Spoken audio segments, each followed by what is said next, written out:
I often get asked, what is one of the scariest moments you've ever had as a flight attendant? And today is Halloween, so what better time to share?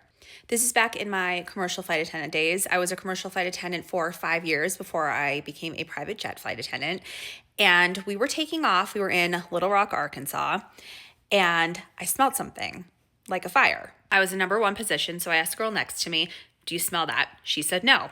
I called the back of the plane and I asked the two girls flying back there, "Hey, do you guys smell that?" They said no. Now, this was during takeoff, during sterile flight deck, sterile cockpit. If you know, you know. Not supposed to call the pilots, but I called the pilots because it was that serious. Initially, they didn't have any indication that anything was wrong with the aircraft, but my gut was just telling me, like, you smell something, something is definitely up. So me and the other flight attendants started looking throughout the cabin. I was feeling all of the overhead bins.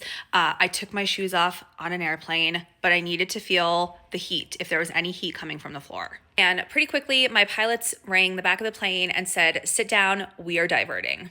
So we all buckle in really quick. The pilots get on the PA system and make the announcement, there is an emergency on board. We do have to divert. And they didn't really get into detail, but I knew something was smoldering on fire, like something was wrong.